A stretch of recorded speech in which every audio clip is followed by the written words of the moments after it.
ಪರಿಶಿಷ್ಟ ಪಂಗಡಕ್ಕೆ ಅನ್ಯ ಜಾತಿ ಸೇರಿದಂತೆ ವಾಲ್ಮೀಕಿ ಸಮುದಾಯ ಬೃಹತ್ ಪ್ರತಿಭಟನೆ.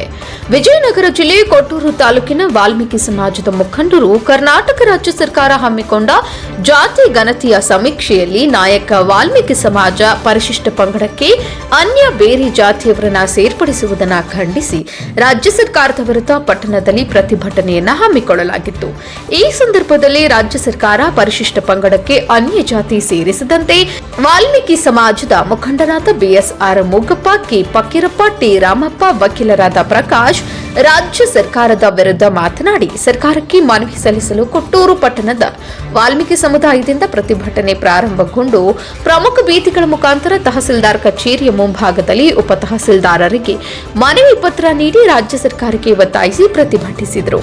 ಈ ಸಂದರ್ಭದಲ್ಲಿ ಶ್ರೀ ವಾಲ್ಮೀಕಿ ಸಂಘಟನೆಯ ತಾಲೂಕು ಅಧ್ಯಕ್ಷ ಕೆ ಮಂಜುನಾಥ್, ಶಿರಿವಿ ಕೊಟ್ರೇಶಿ, ಮಾದೂರು ಪ್ರಕಾಶ್, ಕೆ ರಾಜ್, ಸುಂಕದಕಲ್ಲು ನಾಗರಾಜ್, ಬೆನಹಳ್ಳಿ, ಅಂಜಿನಪ್ಪ, ಕೋವಿ ನಾಗೇಂದ್ರಪ್ಪ, ತಾಲೂಕಿನ ವಾಲ್ಮೀಕಿ ಸಮುದಾಯದ ಮುಖಂಡರು, ಯುವಕರು ಇನ್ನಿತರರು ಉಪಸ್ಥಿತರಿದ್ದರು. News report Chigateri Jayappa, Vijayanagara.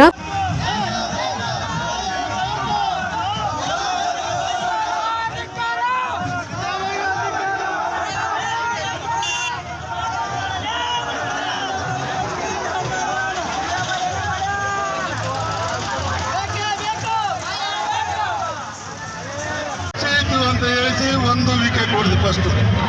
ಎರಡನೇ ಸತ್ಯ ಇದ್ದು ಸತ್ಯ ರಾಜಣ್ಣರು ಹೇಳಿದಕ್ಕೆ ರಾಜಣ್ಣನ ಒಂದು ದಿನ ರಾತ್ರಿ ಇದು ನಿನ್ನ ಕುತಂತ್ರ ಅಂತಲೂ ನಮಗೆ ಗೊತ್ತು. ನಿನ್ನ ಟಾರ್ಗೆಟ್ ಆಗಿರೋದು ಮುಂದಿನ ಸತೀಶ್ ಜಾರಕಿಹೊಳಿ. ಅದನ್ನ ನಾವು ಕೊಡಲ್ಲ. ಅದು ನಮ್ಮೂಲಿ ಇಲ್ಲಿ ತನ ನಾವೇನೋ ಅನ್ಕೊಂಡಿದ್ವಿ, ಸಾಧಾರಣವಾಗಿ ಅನ್ಕೊಂಡು ಇಲ್ಲಿ ತನ ನಾವು ಸುಮ್ಮನೆ ಇದ್ವಿ. ಆದ್ರೆ ಇಲ್ಲಿ ತನ ನೀವೇನ್ ಅನ್ಕೊಂಡಿದ್ದೋ ಅದನ್ನ ಸಾಧಿಸಿರ್ಬೋದು. ಸಾಧಿಸಕ್ಕಂತೂ ನಾವು ಕೊಡೋರಲ್ಲ. ಯಾಕಂದ್ರೆ ನಮ್ದೇ ಆದಂತ ಶಕ್ತಿ ಐತಿ, ನಮ್ದೇ ಆದಂತ ಹೋರಾಟ ಐತಿ, ನಮ್ದೇ ಆದಂತ ಬಲನೂ ಐತಿ. ನಮ್ಮ ಬಲದ ಬಗ್ಗೆ ಪರೀಕ್ಷೆ ಮಾಡೋದು ಬರಬೇಡ ದಯಮಾಡಿ.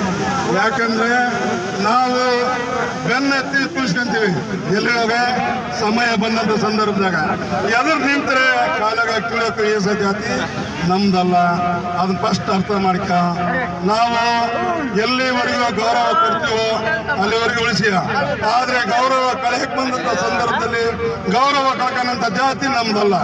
ನಾವು ಯಾವ್ದಿಲ್ಲದ್ರೂ ಮಾನಕ್ಕೆ ನಾವು ಯಾವತ್ತಿಗೂ ಗೌರವ ಕೊಟ್ಟು ನಡೆದಂತ ಜಾತಿ. ಯಾವಾಗಲೂ ನೇರವಾದಂತ ನುಡಿ, ನೇರವಾಗಿ ಬರದಾಟ, ನೇರವಾಗಿ ಮಾತುಗಳಿರ್ತವೆ.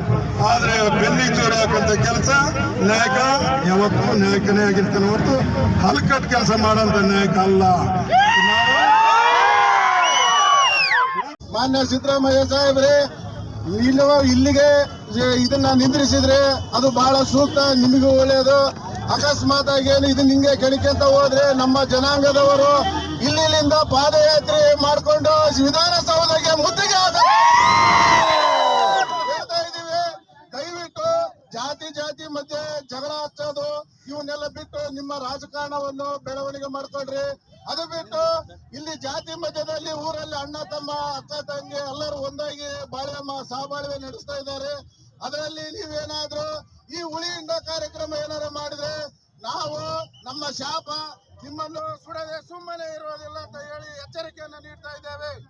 ಗ್ರಾಮ ಪಂಚಾಯತಿಯಿಂದ ಹಿಡಿದು ಪಾರ್ಲಿಮೆಂಟ್ ಮೆಂಬರ್ನವರೆಗೆ ನಮಗೇನ್ ದೊರಕಬೇಕಂತ ಮೀಸಲಾತಿ ಈ ಒಂದು ಸಿದ್ದರಾಮಯ್ಯನ ಆಸೆ ಏನು ಇಟ್ಕೊಂಡಿದ್ದಾರೆ, ಇದು ಸಕ್ಸಸ್ ಆದ್ರೆ ನಾವ್ಯಾರು ರಾಜಕೀಯವಾಗಿ ಒಬ್ಬ ಮೆಂಬರ್ ಸಹ ಆಗಲ್ಲ.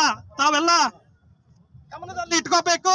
ಶೈಕ್ಷಣಿಕವಾಗಿ, ರಾಜಕೀಯವಾಗಿ ನಮ್ಮನ್ನು ತುಳಿತಕ್ಕಂತ ಯಾರಾದರೂ ಇದ್ರೆ ಅದು ಕಾಂಗ್ರೆಸ್ಸಿನ ಸರ್ಕಾರದ ಒಬ್ಬ ಮುಖ್ಯಮಂತ್ರಿ ಸಿದ್ದರಾಮಯ್ಯನವರಿಗೆ ನಮ್ಮ ಜನಾಂಗದ ಮೇಲೆ ನಡೆಸ್ತಕ್ಕಂತ ಒಂದು ದೌರ್ಜನ್ಯ. ಯಾಕಂದ್ರೆ ನಮಗೆ ಸಿಗಬೇಕಂತ ಸೌಲಭ್ಯದ ಈಗ 7% ಜೊತೆಗೆ ಅವ್ರನ್ನ ಅನ್ಯ ಜಾತಿಯ ಸೇರಿಸಿದ್ರೆ ನಮಗೆ ತುಂಬಾ ನಷ್ಟ ಆಗುತ್ತದೆ. ನೀನು ಸೇರಿಸ್ತಕ್ಕಂತ ಉದ್ದೇಶ ನಿನಗಿದ್ರೆ ನಮ್ಮ ವಿರೋಧ ಇಲ್ಲ. ನಮ್ಮ ಅಣ್ಣರು ಹೇಳಿದಂಗೆ 12%ಗೆ ನಮ್ಮ ಮೀಸಲಾತಿಯನ್ನು ಏರಿಸಿ ನೀನು ಸೇರಿಸಿದ್ರೆ ನಿನಗೆ ಇತ್ತು. ಆದ್ರೆ ನಮ್ಮ ಮೀಸಲಾತಿಯನ್ನು ಕಸಿದುಕೊಳ್ಳುವ ಒಂದು ನಿನ್ನ ಉದ್ದೇಶ ಸಕ್ಸಸ್ ಆಗಲ್ಲ. ತಾವು ದಯವಿಟ್ಟು ಈ ರಾಜ್ಯದ ಒಬ್ಬ ಹಿಂದುಳಿದ ವರ್ಗದ ನಾಯಕ ಎಂಬ ಹೆಸರನ್ನು ಮಿಸ್ಟರ್ ಸಿದ್ದರಾಮಯ್ಯ 2 ಸಲ ಮುಖ್ಯಮಂತ್ರಿ ಆಗಿದೆಯಪ್ಪ. 2 ಸಲ ಮುಖ್ಯಮಂತ್ರಿ ಆದ್ರೂ ನಿನಗಿರು ಎಷ್ಟಿ ಮೀಸಲಾತಿ ಬೇಕಾ? ನಾಚಿಕೆ ಆಗಲ್ಲಪ್ಪ ನಿನಗೆ. 2 ಸಲ ಮುಖ್ಯಮಂತ್ರಿ ಆದ್ರೂ ಇನ್ನು ನಿನಗಿರು ಎಷ್ಟಿ ಮೀಸಲಾತಿ ಬೇಕಂತ